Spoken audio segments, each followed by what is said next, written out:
Well, hello. So today I'm going to do a project with paint pens and I'm going to use two brands. This Aeroic is a very bargain brand acrylic paint pen that I got off of Amazon. Very inexpensive. It was something like 36 colors for $17 or something like that. The other brand is the well-known Posca acrylic paint pens. These run about $48 for approximately the same number of colors. So, three times as much or so. And that was a good deal, so sometimes even more. So I'm going to do two tests today. The first is I'm going to just take two similar colors to do a little bit of shading and line work on some paper.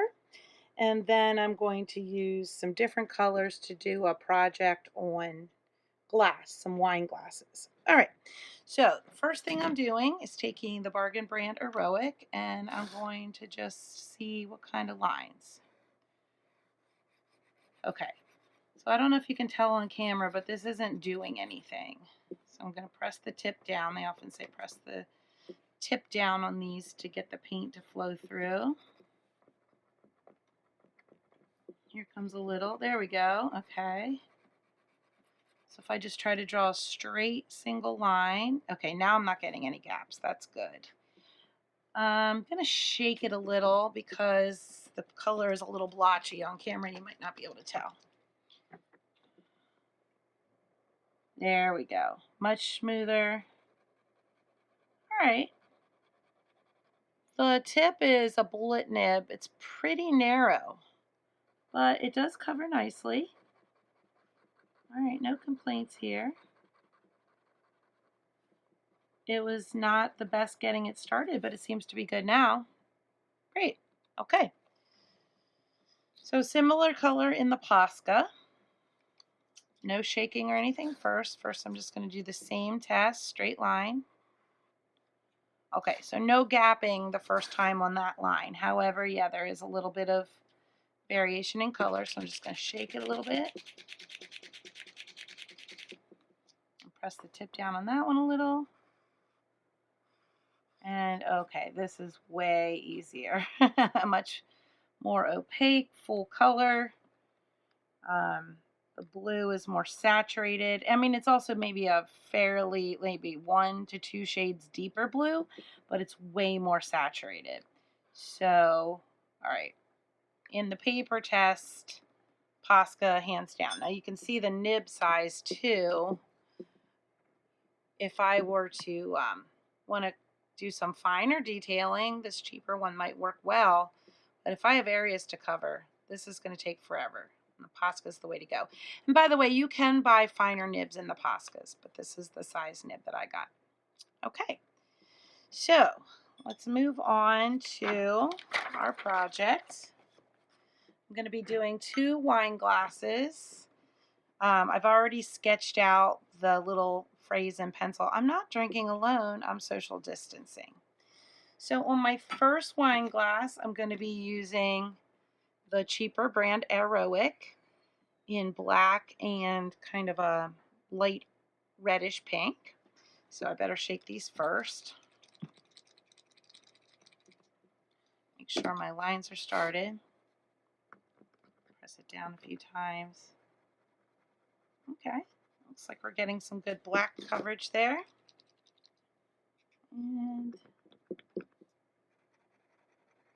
okay, I'm seeing some white mix in there, which means the white and the red in the barrel of the Aeroic are not mixed totally. So I need to give that another shake or two. Ah, yeah, here it comes. Now they're mixed and I'm getting a way more opaque coverage. So I better give those another shake or two. All right, so the paper that I sketched on, I just taped inside the glass here. It's not an exact art. Just in time for a dog sneeze.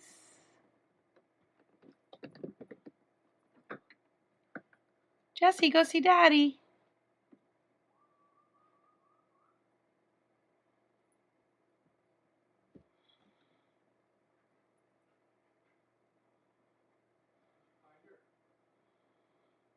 Jesse, go see Daddy.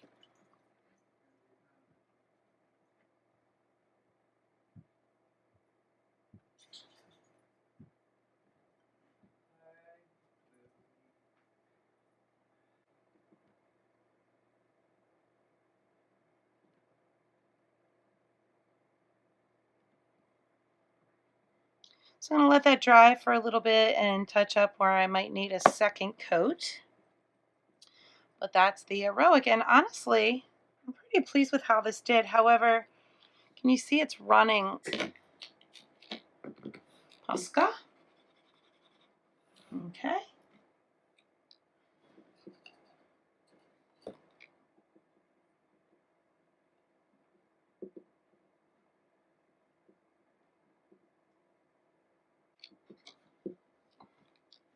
It would have probably been better to not have such thick tips here.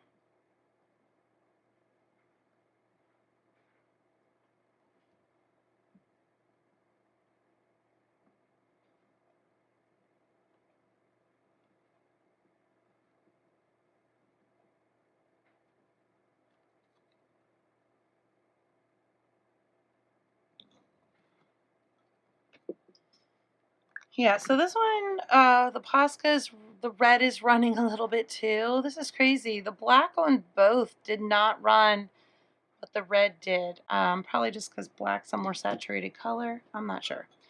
So I'm going to peel these out now with both cups.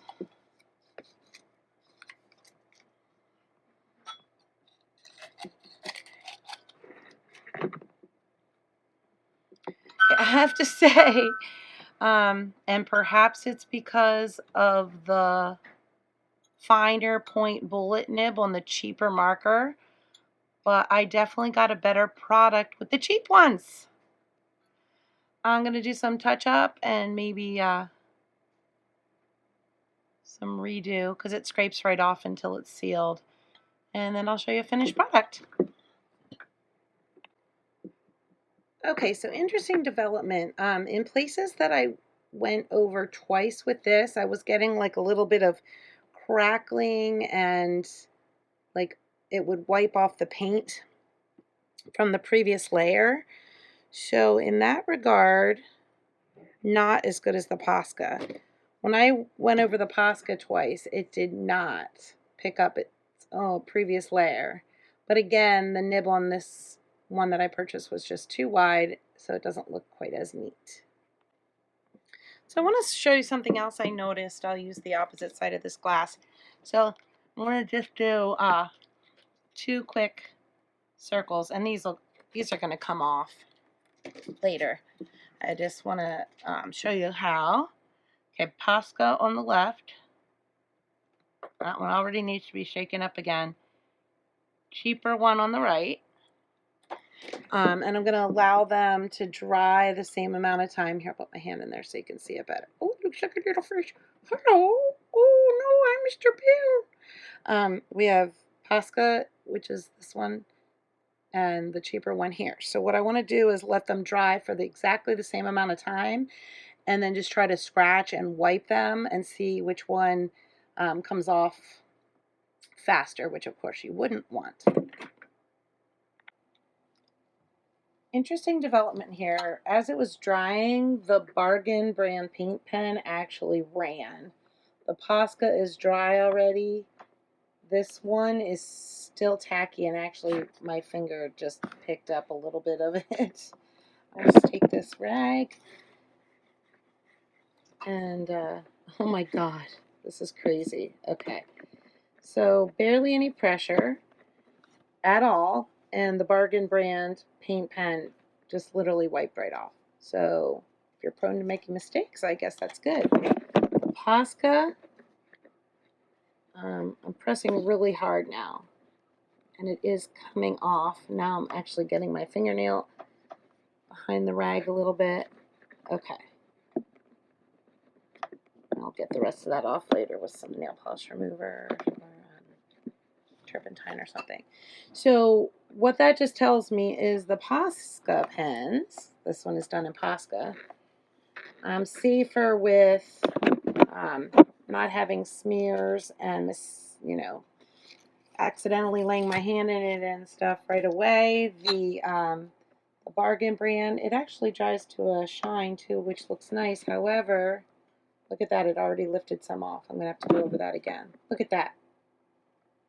Oh my gosh. Okay. So I think the answer here for detail work is Posca Fine Point, hands down. Yeah, that's gross. All right. Thanks for watching my little trial and error between these two. So I guess if I had to pick one or the other, I would say 3 things. First of all, for the cheap price, if you're willing to wait for it to dry and put a seal coat on, these are not bad at all. But these are worth the money. They dry quickly. They stay in place better. They are more opaque. They go on with one coat. They dry more matte, but you can always put a gloss sealer on top. And as far as using them, these were much more enjoyable. The third thing, though, being that if I'm doing lettering again, I'm going to want finer point Poscas. But this was great. Posca wins out hands down. Spend the money on Poscas if you have it. But if you don't, you can still be a great artist with cheaper products. You don't have to have the best to be the best.